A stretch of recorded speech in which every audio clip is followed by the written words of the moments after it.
Shanti. Om Shanti, Shanti, Shanti. Om Shanti, Shanti, Shanti.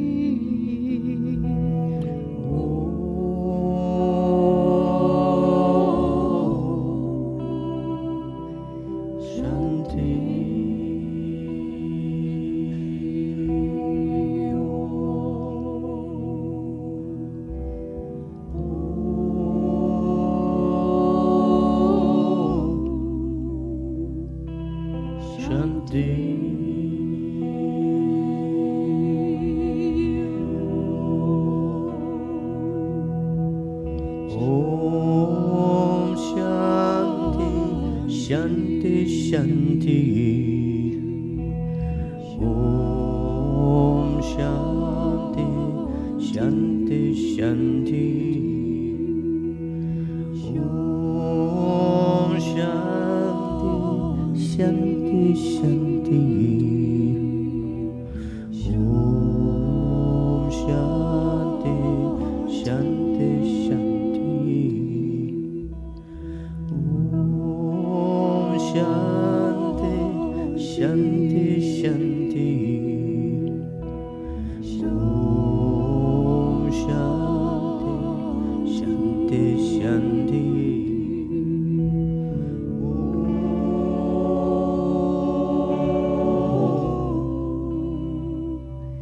Shanti.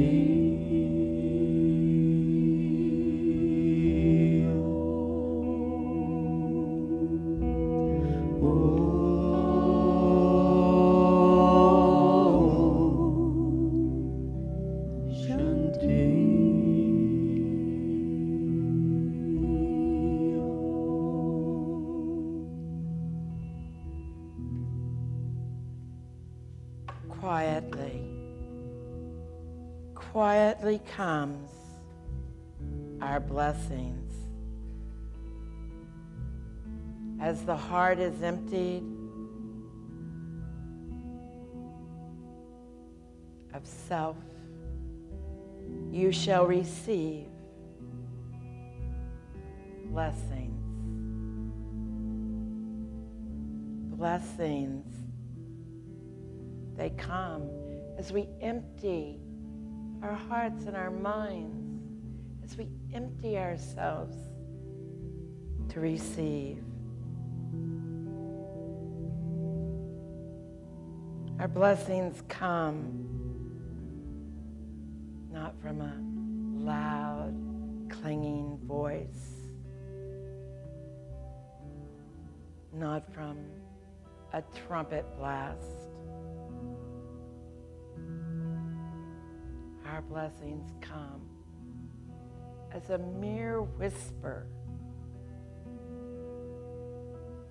like the flutter of a bird's wing, like the perfume of a rose. Our blessings come quietly. So I invite you to come in this time and space, listening to that divine voice, divine guidance, that whisper that reminds us, that calls us.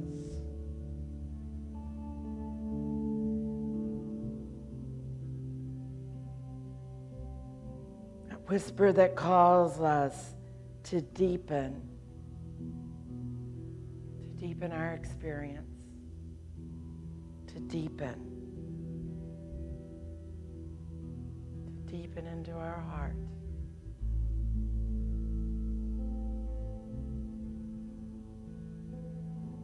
So I invite you to allow yourself to listen, to be present to the voice.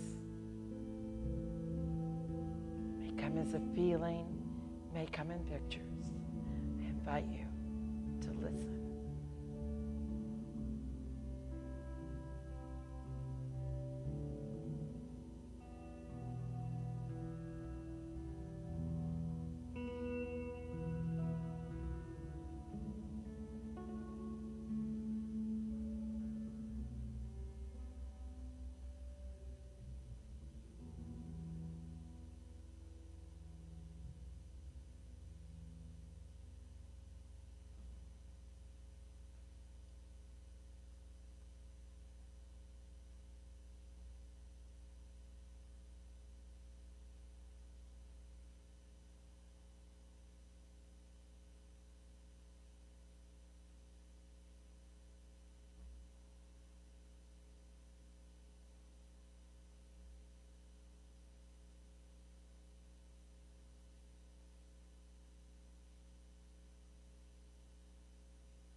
as we listen.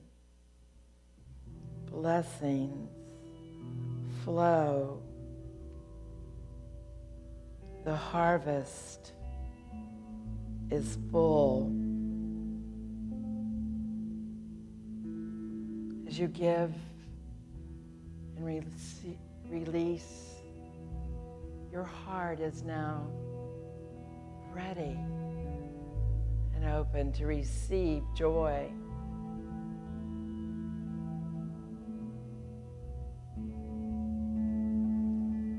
And as we continue to release and let go through service, we are blessed. Light shall be around us.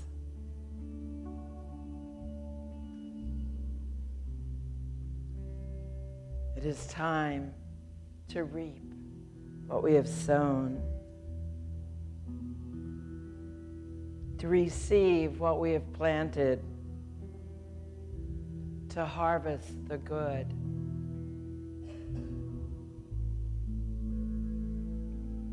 It is in this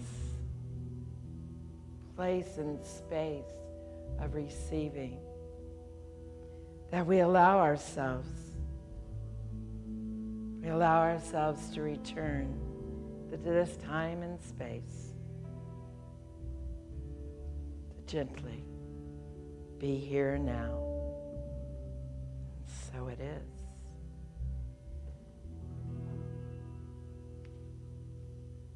Amen.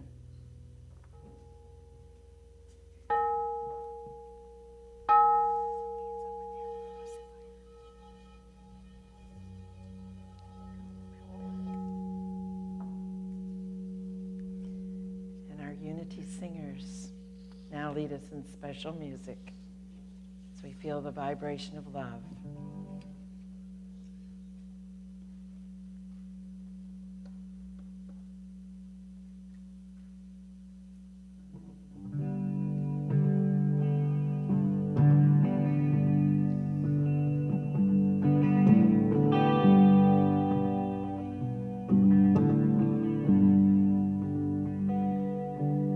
Bring peace to my mind, joy to my heart,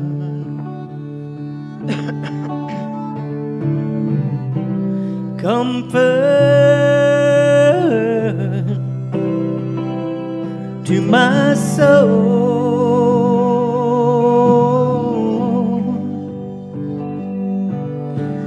For these things,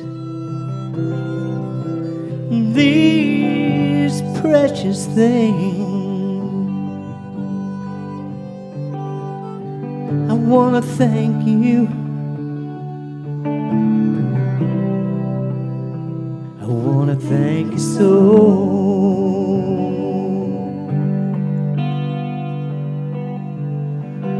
When I feel the love you're giving, I want to send some back your way. The joy of love is living, just like a child at play.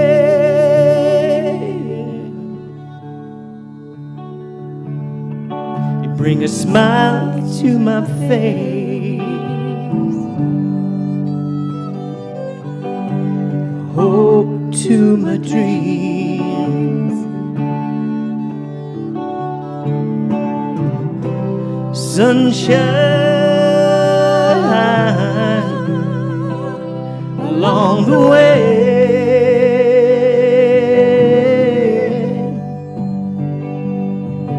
I can't conceal these things I feel, so just let me say,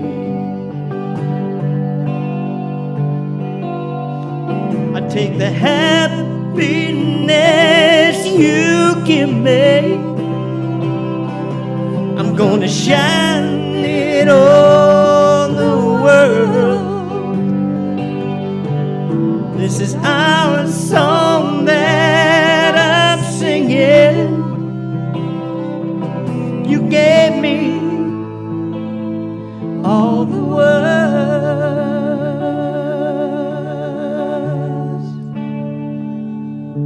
You bring peace to my mind, joy to my heart.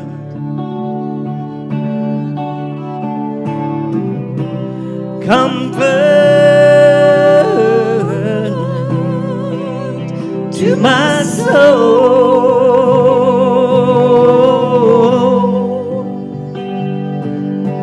And for these things, these precious things, I want to thank you. Oh, I want to thank you so.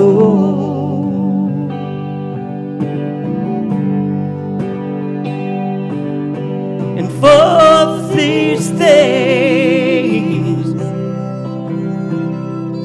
these precious things, I want to thank you. I want to thank you so.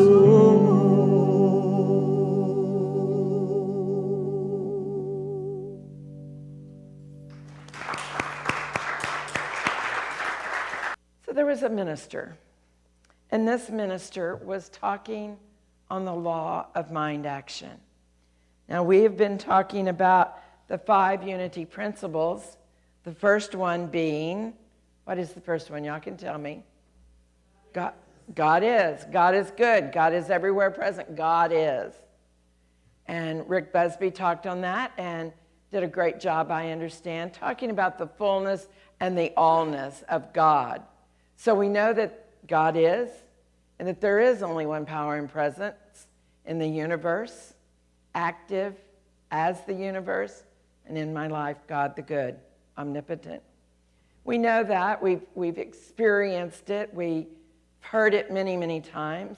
The second one is our essence is of God, and therefore we are inherently good, that this God essence was fully expressed in Jesus the Christ. So last week, Kit Holmes did a great job of allowing us to really see that how we are interconnected and that energy flows through us, that energy of God, that is God, it is Christ. So this week, I'm talking on how we co-create with God, how we create reality through the thoughts held in mind. I would say that the third principle is the principle that is most used and abused by truth statements. If anybody has ever walked up to you when you were sick and said, "What did you do to draw that into your life?" That is spiritual malpractice. We're not about doing that. We're not about saying that each and everything that happens in this world, we solely created. I want to be real clear about that. Here's a good example of it. There was this young man who was sitting in church as the minister spoke about the law of mind action. And he kept getting very excited and talking about how we create our reality. And there was a young teen sitting right over here. And he was just kidding. And he was squirming and he was really uncomfortable. And the minister kept saying, everything we think about becomes true. Everything. And the young man was just very uncomfortable. And the minister was just waiting to have an opportunity to speak with him. And he did. And the young man said, all I ever think about is girls, girls, girls, girls. He said, and I can assure you, I don't want to be a girl. I just want girls. So, the law of mind action. We co-create with God, creating reality through thoughts that are held in mind. Paul Hasselbeck says that there is the opportunity for us to create our experience from the activity of our thinking, that it's sometimes known as the law of mind action, and it's usually stated thoughts held in mind. But that means much more than that it means that what we're thinking about, what we hold to, the beliefs that we have, are how we experience life through our lens. Through our lens. So I will tell a personal story. When in 1972 I went to work for Eastern Airlines, and I worked for them for 2 years, and I would have worked for free. I loved it. Absolutely loved it. After those 2.5 years, I was being laid off because Eastern and Caribbean was merging. I was crushed. So I did everything possible to stay. Had a letter writing campaign, all kinds of things. But I was still laid off. The day after I was laid off, I was hired by American Airlines. But that wasn't very satisfying to me because Eastern was a great airline, and they traveled all over the world. And, well, American was kind of puny at the time. It was a long time ago. But what I didn't know was that Eastern would eventually go bankrupt and belly up and close. And American Airlines would expand and grow. So I couldn't see the goodness that was happening at the moment. And that's so oftentimes true. I don't think I created the fact that Eastern was going to lay me off. I don't believe that there was any place in me that created that. But it was a circumstance that happened in the world. And what I had the opportunity to do was decide how I was going to respond to it. That's what we have. It's what we're going to think about. Yes, indeed, we have the opportunity to create some energy around it and may very well become a large magnet to receive it. We open to the possibility of it happening. When we speak our words, they have power. So we may speak what it is that we want and have it happen. But we're doing this in co-creation. We're not alone in this. So I think that's an important key that I want us all to remember, is that we're co-creating. And it is ours to remain in a positive state of mind about what can happen when something presents itself to us. What can happen? What's the possibility? What is it you want in your life? How is it that you want to respond? I once heard that a pessimist might be right in the end, but an optimist has more fun getting there. I always thought, yes, isn't that true? So when we begin to look for the jewels that are in the experience, we will find them.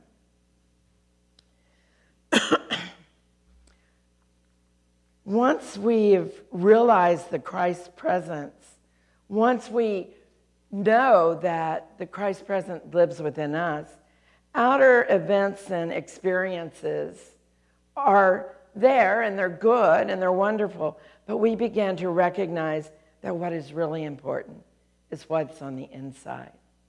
And so we let go of that desire to manifest as much in the outer world, to begin to manifest that heart connection, that place within us where we know joy and peace, because we know joy and peace. Right in the midst, we talked about that in the eye of the storm. In the midst of the storm, we know joy and peace. We look for what is working. We look for the opportunity to be grateful. For we may have, in my case, I had a job.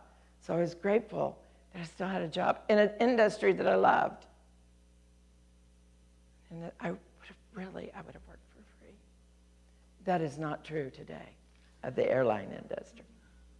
So when we begin to clearly see and demonstrate the Christ presence, we may think that everything's going to go smooth and we're going to have and get everything we want.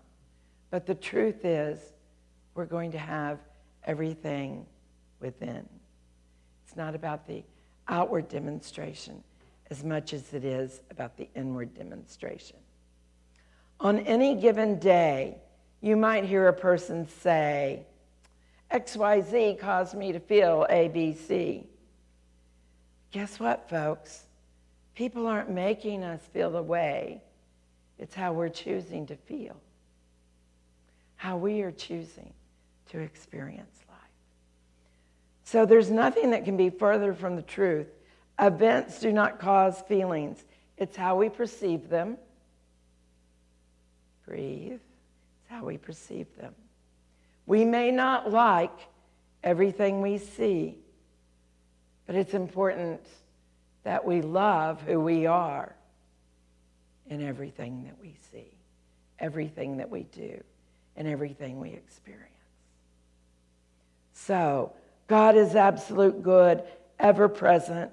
There is only one power, only one presence. And that we have a spark of divinity within us is our second principle. And that humans create their experience by the activity of their thinking. Everything is manifest in the realm of thinking. It begins there. So how are we thinking? What are we thinking? Do we get up every morning and go, another day, oh my gosh. I'm tired already. I'm just getting out of bed. Or do we have a bad dream and we wake up and we're sad and we think, okay, and we start to spiral down? Or do we do that we can do? My best and favorite way is to put on some uplifting music. It can change my mood like that. But there's also those uplifting readings. There's ways that we can make a choice, for we always have the opportunity to choose. So our thoughts and our feelings and our beliefs have the power to create our reality because we have the opportunity to decide how we're going to see it. We create, not just as individuals, though. This is a big piece. We also create in a collective conscience. So, isn't that important to think of and know at this time as we're going through transition and we're about calling forth the minister that is to come and serve as senior minister?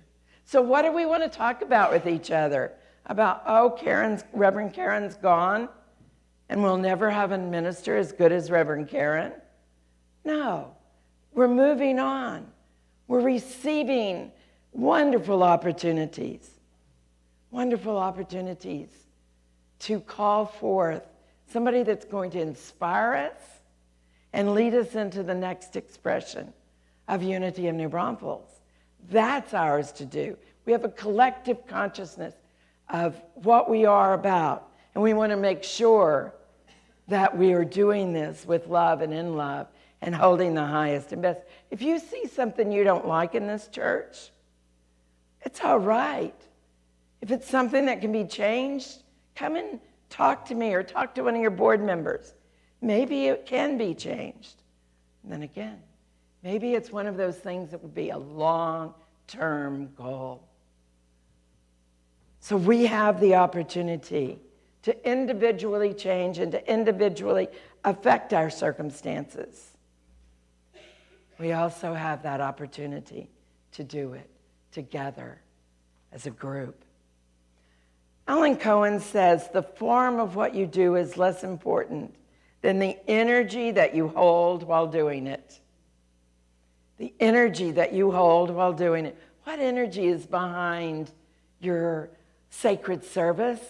Do you come and serve in love and joy for this church? Do you come and serve with the opportunity to be the hands and feet of the Christ? Do you find that peace within and see the good? All that's going on that is so beautiful in this world? Or do you get hung up on the news and all that's going on that is not the highest and the best for us to hear over and over and over again? I know, I want to stay current with what's happening. That doesn't mean I want to feed my every moment with what's going on in a negative way. Janice Stanfield says that she was one time a news broadcaster. She's a great New Thought singer and songwriter. And she said she was trained as a broadcaster, and she said her number one job was to create so much fear that people would continue to listen in because they needed to know what was happening. Let us not be driven by fear, but let us be driven by love. I was flipping through channels the other day, and one of the stations had on a moment of gratitude or a moment of goodness. And I was like, yes, let's hear what's working. Let us know what is working. Let us know how you can be of greater service, sacred service. And if something is not working, instead of saying, well, I blame Reverend Sondra because she's changed the pews around. Sondra made it happen. Look and see where you can be a part of the change, where you can call forth the power of God that's creating unity of New Braunfels. To repent means to change our mind, to give ourselves the opportunity to see anew. So there may be some area that we want to change our minds, because this is where the fun happens. We know that God is. We know that God's within us. And now it is ours to walk, to talk, to express, to call into manifestation through seeing the good, the powerful, the joyful. It's the opportunity to give ourselves a knowing. It's important to fully embrace the teachings of the Christ, is it not? It's not about studying the Bible and knowing every word of the Bible, but when we walk out, come from a place of anger and fear.